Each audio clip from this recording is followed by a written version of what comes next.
Winning Eleven menyimpan sejuta sejarah bagi kita yang memainkannya, terutama untuk kita yang kelahiran tahun 1990-an. Game yang dibuat oleh Konami itu juga menjadi cerita awal dari game-game sepak bola masa kini.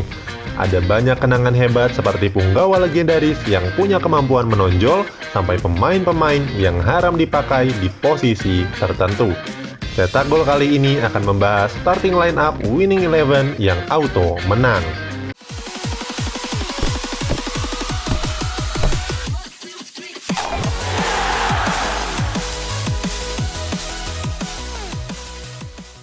Winning Eleven adalah game yang sangat populer di zaman PS1. Saat itu, anak-anak hingga orang dewasa menghabiskan waktunya untuk bertanding Winning Eleven. Di rental PS dekat rumah atau di rumah teman yang paling kaya, semua main bola bersama-sama. Kita yang lahir di tahun 90-an pasti sangat akrab dengan game yang satu ini. Konami sukses merancang game yang sangat seru untuk dimainkan. Winning Eleven PS1 juga dilengkapi dengan komentator yang unik, ditambah grafisnya yang terbilang oke di masanya. Konami memang merilis dua versi Winning Eleven, yang satu berbahasa Jepang dan yang satu lagi berbahasa Inggris. Di pasar Amerika namanya World Soccer Winning Eleven, dan sekarang telah diubah nama menjadi Pro Evolution Soccer. Uniknya, yang populer di Indonesia justru yang berbahasa Jepang. Meski setelannya bisa diubah ke bahasa Inggris, namun suara komentatornya masih berbahasa Jepang. Komentar seperti Wonchu, Suto, dan gol-gol-gol rasanya masih melekat dalam benak para pemainnya. Sekarang sudah hampir 20 tahun semenjak Winning Eleven pertama dirilis pada tahun 2001. Banyak sekali elemen yang masih melekat dan tak terlupakan oleh para pemainnya terdahulu. Pemain-pemain legendaris yang menjadi favorit setiap penggunanya juga tidak terlupakan. Dengan keterampilan dan atribut yang tinggi, mereka ditakuti dan menjadi momok menakutkan bagi pemain yang menghalangi jalan mereka. Cetak Gol kali ini akan merangkumnya sebagai starting line up sebagai berikut. Kiper dan lini belakang. Penjaga gawang akan diisi oleh Gianluigi Buffon. Kiper andalan timnas Italia dan Juventus pada masanya itu punya rating kiper yang sangat tinggi. Dari tingkat kewaspadaan, tangkapan, tepisan, dan lompatan, semuanya sama bagus.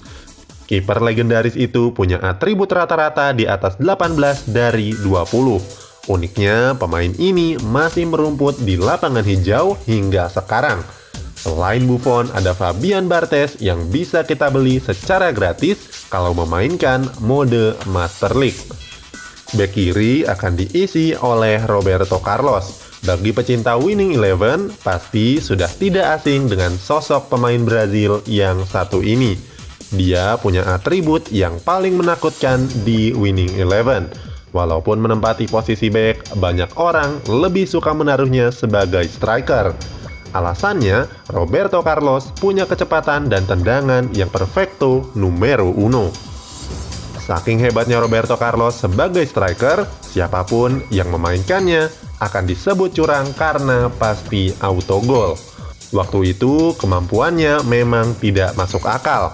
Tidak heran kalau terdapat aturan antar anak-anak rental PS yang melarang Roberto Carlos di posisi penyerang.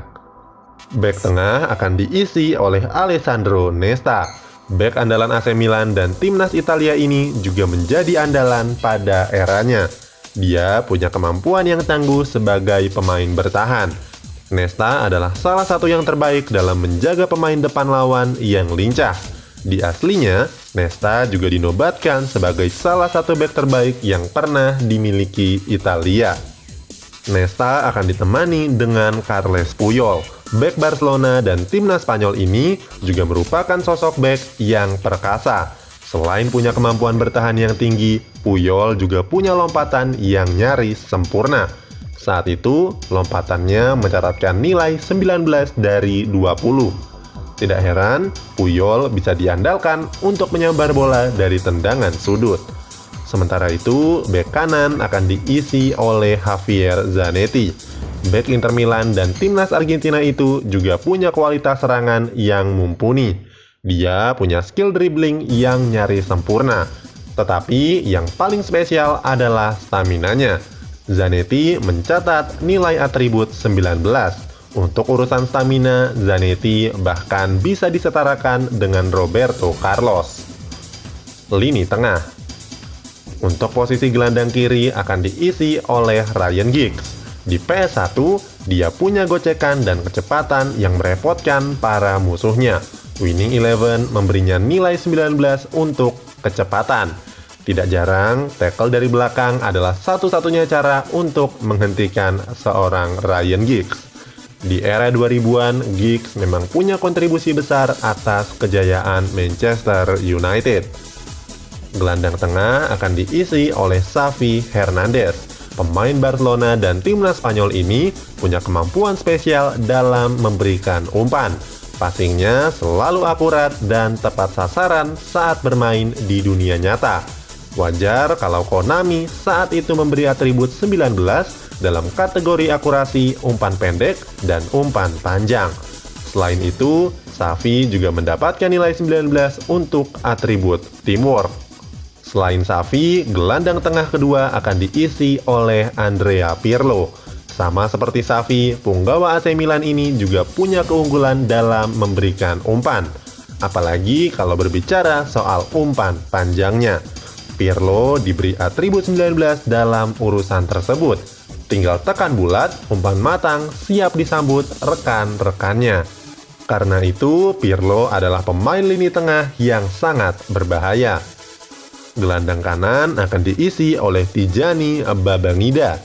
Pemain Master League pasti sudah tidak asing dengan Babangida. Dia punya atribut 19 untuk kategori kecepatan. Walaupun namanya tidak begitu terdengar di dunia nyata, namun Babangida menjadi salah satu pemain yang paling laris di Winning Eleven. Kalau masih ingat, dia punya harga yang rendah, tapi performanya sangat maksimal. Lini depan. Posisi striker akan diisi oleh Jan Koller. Dia adalah bintang dan mengisi cover dari Winning Eleven. Koller adalah pemain tertinggi dalam sejarah game buatan Konami itu. Posturnya 202 cm. Kamu hanya perlu memberinya umpan lambung untuk dengan mudah dikonversi menjadi sebuah gol. Mainkan strategi umpan crossing, gol-gol-gol pasti tercipta. Posisi striker selanjutnya akan diisi oleh Ronaldo. Bukan Cristiano Ronaldo yang kita kenal sekarang, tetapi yang dimaksud adalah Ronaldo botak. Pemain bernama lengkap Luis Nazario da Lima ini dikenal sebagai striker terbaik pada eranya. Winning Eleven bahkan memberi penghargaan dalam bentuk atribut yang hampir sempurna. Finishing yang mematikan, kecepatan yang tak terkejar, dan gocekan yang menipu lawan adalah keunggulan yang cuma dimiliki seorang Ronaldo. Sayangnya, dia adalah tipe pemain yang gampang cedera. Pemain lawan yang tahu soal ini biasanya mencederai Ronaldo di menit-menit awal. Kalau sudah begini, jangan lupa masukkan Adriano yang kekuatannya tak kalah mematikan. Itulah starting lineup terbaik Winning Eleven PS1 versi cetak gol. Share video ini ke teman-teman kamu, terutama yang dulu menjadi teman mainmu. Kalau punya kenangan soal game ini, tulis juga di kolom komentar.